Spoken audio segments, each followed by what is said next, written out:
Welcome to the Emotional Balance Sheet, the go-to podcast for parents with multiple kids, especially those with twins, triplets, or more, who are navigating the maze of modern family life and personal finance. Whether you're overwhelmed by education or retirement planning, parenting dilemmas, career transitions, or trying to define your purpose and plan, we're here to guide you with empathy, encouragement, and expertise.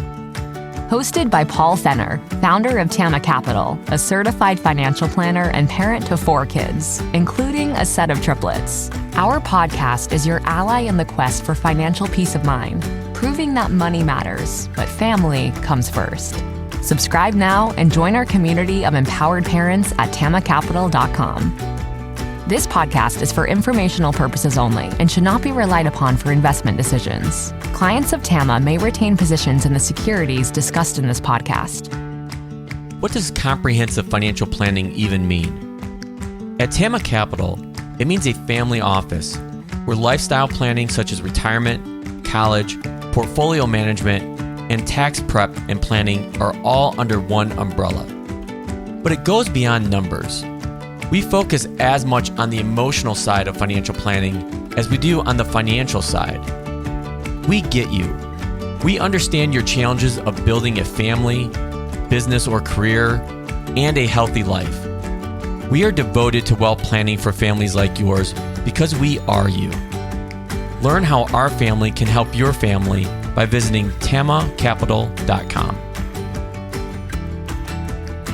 We all know that this time of year spurns great interest in setting goals and that sometimes dreaded word, resolutions.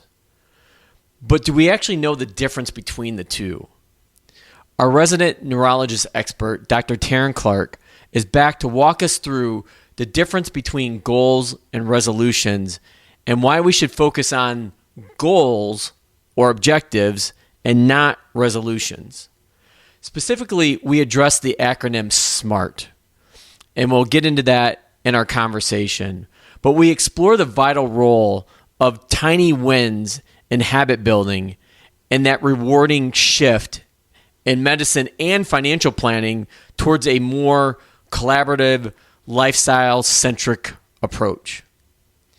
As an added bonus, Dr. Teryn and I reflect on our transitions from the daily parenting struggles to the satisfaction of seeing our kids become independent adults. Please enjoy my conversation with Dr. Teryn Clarke. All right, Dr. Teryn, welcome back. How are you? Fine. How are you doing? It's great to be back. Yeah, well, we're recording this the week of Thanksgiving, so the show probably won't actually release until January, so we're trying to get a head start. But before we actually hit record, you were telling me about how you're going to have all your kids back this afternoon home for the holidays. So what is that like? Like I mentioned, it's hard to get my arms wrapped around that because I'm in the throes of raising my triplets plus 1 right now. But I know there will come a day when they all leave. And then, what's it like having them all back? It's so nice. We still have one at home, but having one at home is so quiet because you just don't hear the kid to kid chatter. And so, which you'll have when your triplets leave for college and then you still have one at home. It's really weird having an only child at home. So when they come back, it's just all the laughter and all their inside jokes and their little thing. I mean, they're probably talking about us and laughing at us half the time, which is totally fine. But it's just nice to have all that, those happy sounds, all that joy. And it's interesting when they come back, they have such an appreciation for being at home. My kids just love cooking in a full kitchen that's not a shared dorm kitchen or an apartment kitchen. I think they really appreciate having nice cookware. But it's just all the happy chatter, and then to see what things, what restaurants they want to go to or what things they want to do in their home. It's just fun to realize what they liked the most, which when you're in the throes of it, it's just hard to observe that, That is just great. It's so fun. When they come back like this, do you and your husband feel like, the work was worth it? I guess I'm trying to think of a better way to explain that because right now, my daughter woke up on the wrong side. She went to bed on the wrong side of the bed last night, and she woke up on the wrong side of the bed again this morning. And it's like whenever you start the day like this, it's like, oh my God, it takes me like 10 minutes to do like the breathing exercises, and it still wasn't working this morning. Yeah, I mean, it does feel totally worth it when you see them being adults that are out in the world, working or living independently in college. And so, yeah, that part is just great. It's funny. I had another thought when you were talking about them waking up on the wrong side of the bed. Now I can't remember what it was. Shoot, if it comes back, I'll just hop in with it. So, well, today we're going to talk about something that's going to be really relevant here in January, is goals versus resolutions. And there's one stat, I don't know the specific date, maybe you do, is that I think it's by like early or mid like February, everybody's goals or resolutions are basically like thrown out the window. Like by like early on in the new year, people that have put down goals or resolutions, really, they just stop. And so I think the question I want to start with this today is, how do you define the difference between a goal and a resolution? And then we'll just let the conversation go from there. Yeah. So a resolution is typically, a declaration, one statement of I'm stopping this now, or I'm starting this for the year. And they tend to be, a broad, vague statement. I'm going to get healthy in 2025, or I'm going to stop eating sugar in 2025, or I'm going to stop smoking in 2025. So they tend to be kind of broad, vague, not particularly defined, compared to when you set a goal and you set it in a way that your brain can really take it in and start working on accomplishing it. Those are generally SMART goals. Those are completely tailored to the way the brain works. And so that's why I would encourage people, if this comes out in January and they already set a resolution, they may have already struggled with it. And, it's not too late to start a SMART goal, a small start goal. And maybe a better idea for doing that is kind of thinking about a new SMART goal each month, rather than this massive thing at the beginning of the year, which we all have done that before and failed at it. So we're familiar with how it just doesn't work with the way our brains is set up. So for our audience, let's define what that acronym SMART goal means. So I know it, but go ahead. Yeah. So if listeners aren't familiar with it or haven't revisited it in a while, so SMART goals are specific. Specific goals. Instead of, I want to start exercising 2025, it might be, I'm going to take a walk 3 days a week starting tomorrow. So a little more specific instead of big and vague. And then M is for measurable. So that would be just taking this walk through this. It might be, Monday, Wednesday, Friday for the next 3 weeks, so that we know exactly when we should have accomplished that, or if we're keeping up on it. Could even also have a time of day. Could be right after breakfast or after my first cup of coffee, so that it kind of sets a little bit of a deadline. If I've gone to work, I had my breakfast and I already had my coffee and I haven't done that walk, that I already know I'm a little bit late for it and I've got to find time in the day, rather than getting to the end of the day and going, oh, I didn't do the walk I said I was going to do. Now I should do it. Has to be attainable. So that would be realistic. It can't be like, I'm going to start, by deadlifting 200 pounds in the next week. It has to be. I think that's the toughest one. I think the A is the attainable. I think is the toughest one for people. Yeah. Sorry about that. My daughter's calling and now I'm wondering what's happening at home. And so the attainable and realistic. And then time bound is one of the T's. I add a second T on. So time bound would be giving yourself a goal in terms of time. So that's part of the reason that just 2025 is too vague. So bringing it to, a realistic goal, for 2 weeks, for 3 weeks, or for 1 week, or 2 weeks in a row. It can be, any kind of time measurement that you can put on there. And then I add a second one, which is tiny. So, part of, if we're talking about exercise, it's hard to go from no exercise to an hour of exercise a day. it's hard to prioritize that. It's really a big shift. So the smaller we can make that goal in terms of tiny, exercise can be, I'm going to do 1 squat today. I'm going to do 1 jumping jack. It's absurd.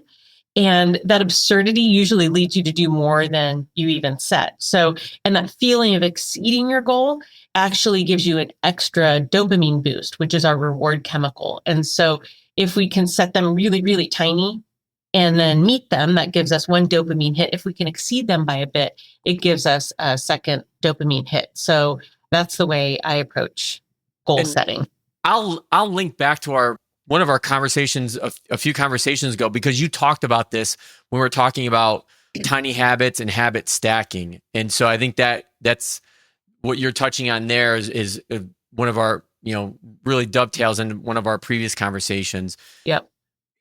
From the work that you do with working with patients, is there one of those in the SMART goal acronym, if you will, one that you see that's the hardest? Because like I mentioned, I think the one that I think people struggle with, at least from the financial planning world that I live in, is the attainable. Like these goals are so big, kind of like what you were just talking about, is that they're not realistic. Like the whole saving, if you've never really had a consistent saving plan before, the thought of saving even like $1,000 in a year could be very daunting if you aren't saving like $100 a month.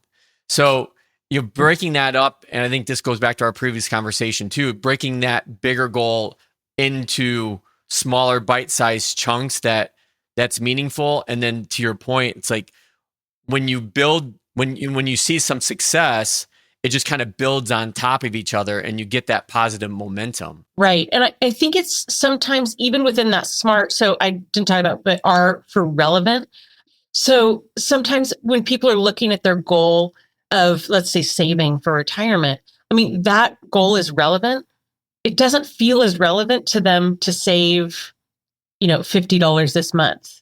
That doesn't seem like it's relevant to their goal. So sometimes that one, we need some data to back it up to encourage people that this will make a difference. Like if I'm trying to have somebody cut back their sugar, for them to, if they're, for example, having a fancy coffee drink like a mocha pretty much every day on their way to work, to them, it might not seem like cutting down one of those a week is really that relevant to a sugar goal because they're still getting a ton of sugar. It's going to take time.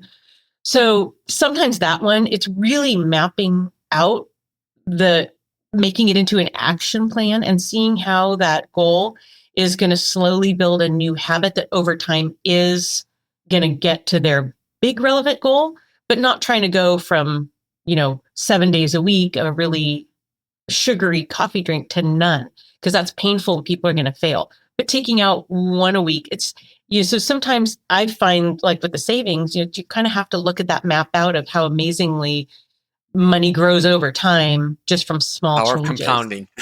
Yeah. So it's really a problem with, the dopamine system.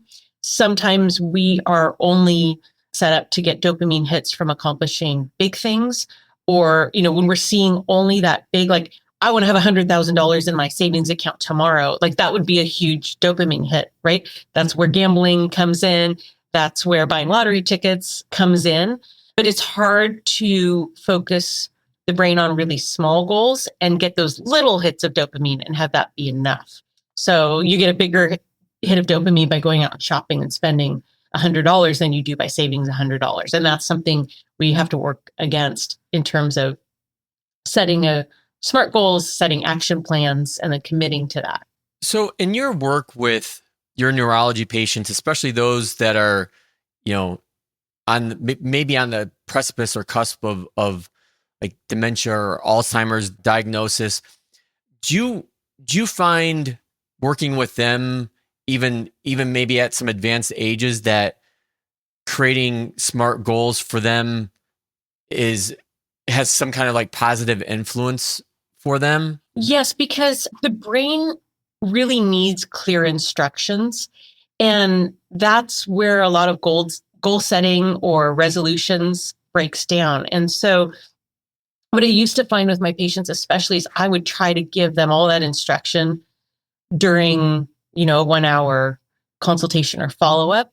And it's really hard to follow that. Part of what I really designed the book to do was to reinforce the conversation would start in clinic and then give people clear instructions. So the decision-making part of the brain, the executive function part, is called the prefrontal cortex. And when we just give a vague instruction of, really need you to cut down sugar to ease the burden on your brain, or I really need you to start exercising or socialize more, the prefrontal cortex has this vague instruction. And then every decision you're making, the prefrontal cortex is asking, does this fit in that? It's trying to define what that goal is. And it's constantly working to evaluate, does this fit in with that? Does this fit in with that? Does this fit in with that? And so if people give their prefrontal cortex a more clear goal to work with, I'm not going to have my mocha on Tuesday mornings. It's super clear. And it doesn't lead the prefrontal cortex to that decision fatigue that it constantly has to do. So the better definition we can give our brain to make and to accomplish goals and set new habits, the better. And so I found as a physician, the clearer instructions I could give my patients, it was the exact same thing, not giving them these vague, nebulous instructions, but, really a plan on pen and paper of how we're going to get to these goals and how we're going to build new habits. So, but I'm sure all of your listeners can relate to decision fatigue. We come across that in many aspects of our life. Yeah, I run into that a lot, kind of going back to the whole retirement, because retirement is such a big planning destination, if you will.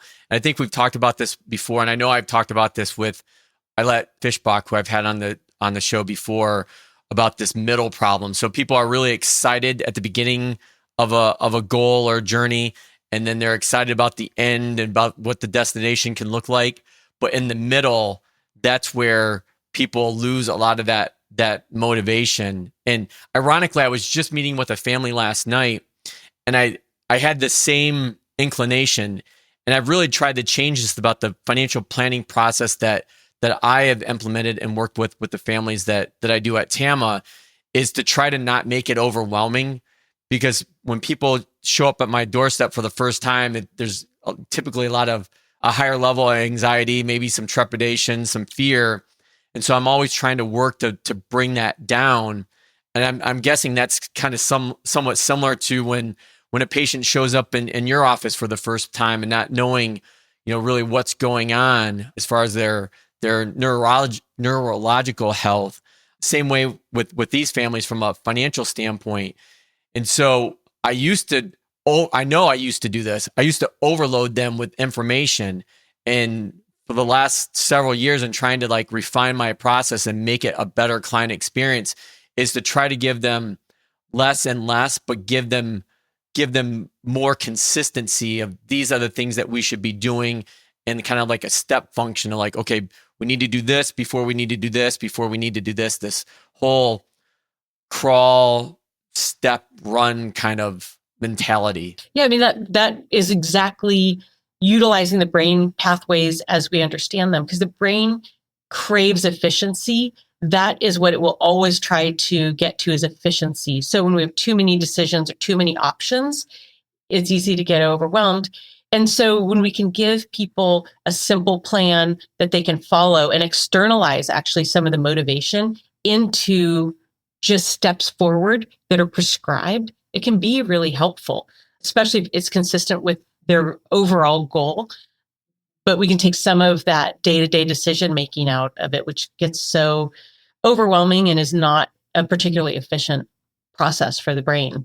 So that can sound a little paternalistic, but we can coach people to do that for themselves too, if that's the preference. But a lot of times people really want a recipe for success.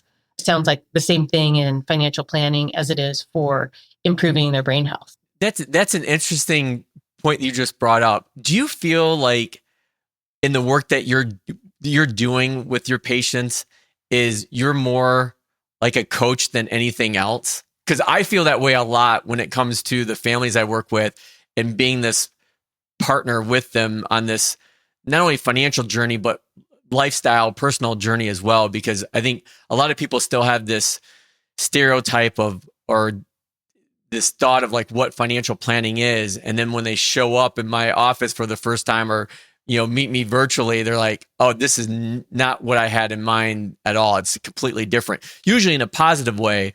But I wonder, in your practice as a neurologist, like how, if you have any inclination on how people view you as, do they view you as that coach and partner? I think there's been a huge shift in medicine from even when I trained. That was much more of a model of the physician kind of just instructing people, like, just take this medicine. This is what you're going to do. Not being even particularly responsible for needing to explain how it worked, why it might be beneficial. And now with the shift more towards what I do, which is more lifestyle medicine, my goal is to prevent disease more than to try to fix disease with medicine, especially in Alzheimer's disease, where our medicines don't cure Alzheimer's disease. It's really imperative to prevent. And we are in lifestyle medicine much more of a team working together, because I can't make those lifestyle changes for them. They have to make them for themselves, but we can come up with a great plan together, and I can support their lifestyle choices. And if there are some particular challenges, or if they fall into bad habits, we can work on that again.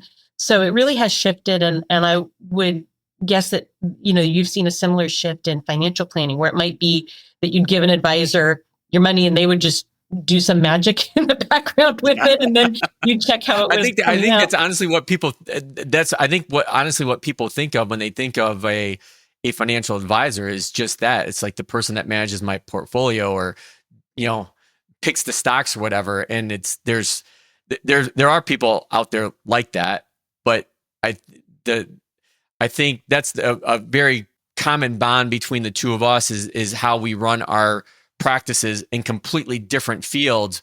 But then there's also a lot of overlap too, where that it's more lifestyle / financial planning than it is, just the portfolio management piece. And like what you just explained, and in your practice in medicine, there's this lifestyle piece that needs to come, in front of or in conjunction with the actual medicine, if you will, because like you just said, when it comes to Alzheimer's, dementia, mental health, it's more of a prevention game than it is a here's a pill to take solution game. Exactly. It is interesting how the two fields have kind of morphed in the same way, and what's effective for success in both of them is teamwork and coaching. So have you enjoyed that transition in your practice?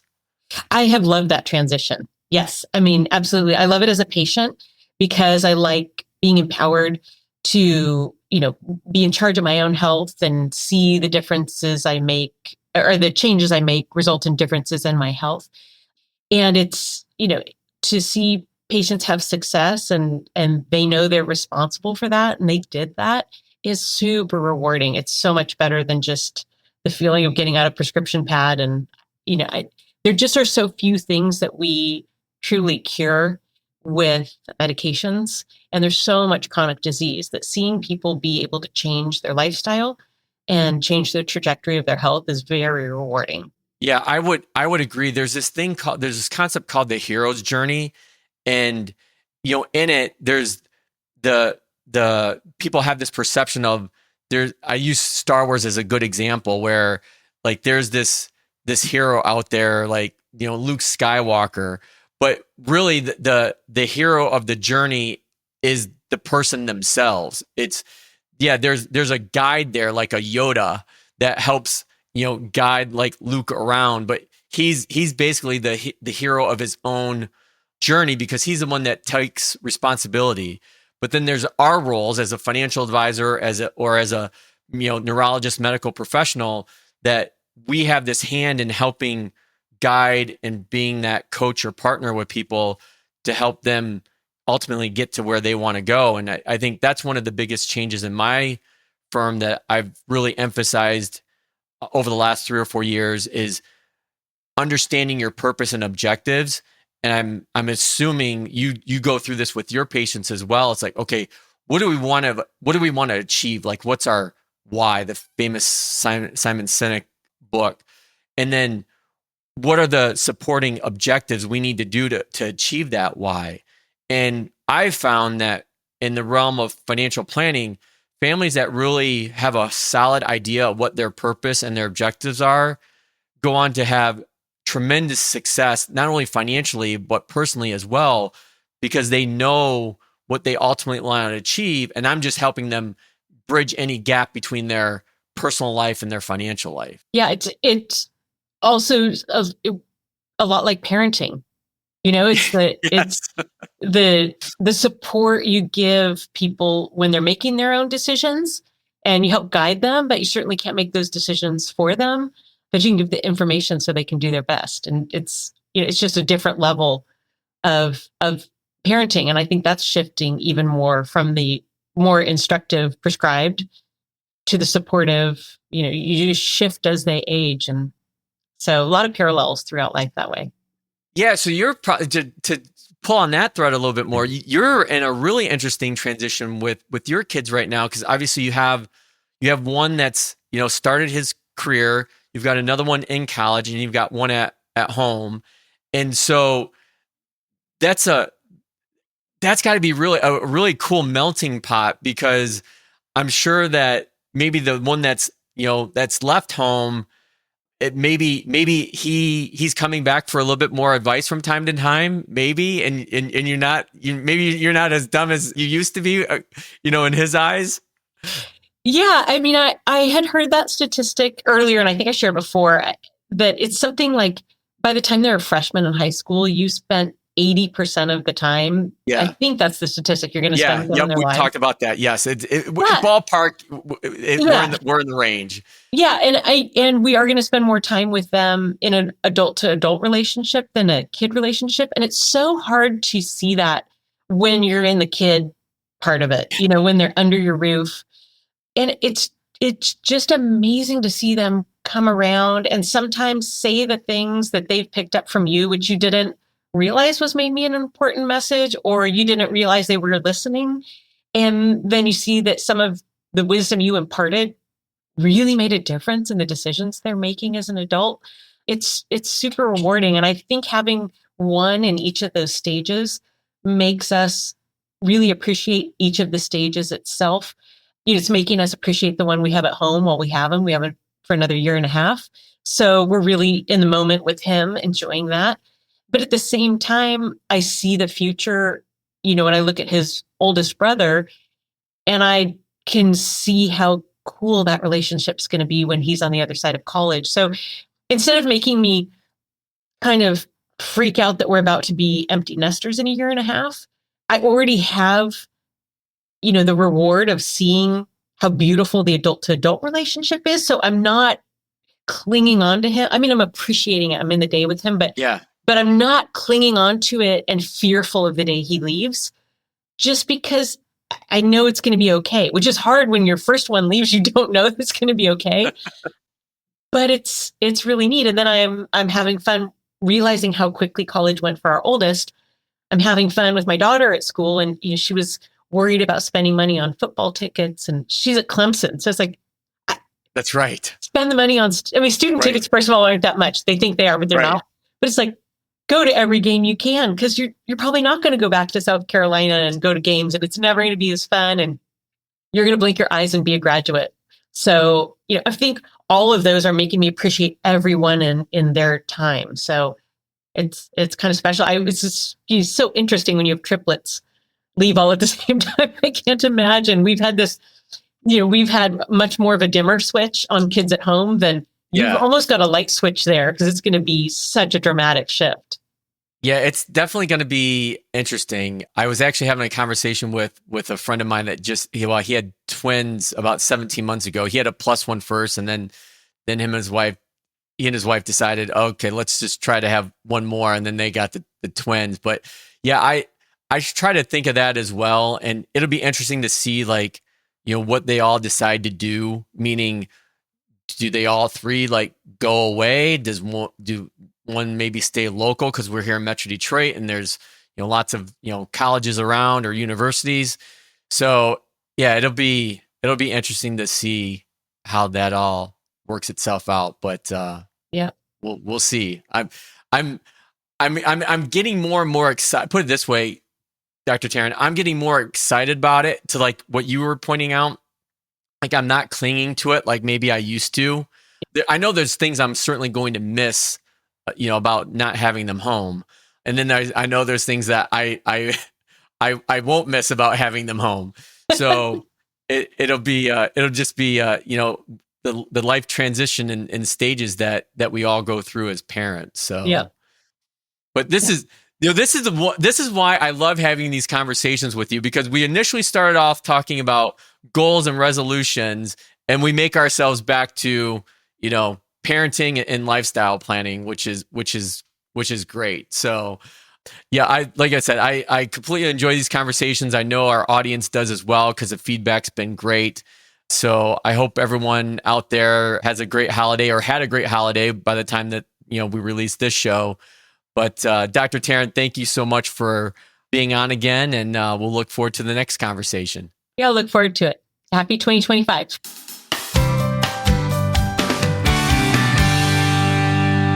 So I think my one big question to ask of you from this conversation with Dr. Teryn is, what small, attainable steps can you take to make a significant impact on your long-term objectives? And how can you ensure that you can maintain that level of motivation and consistency during the middle of this journey?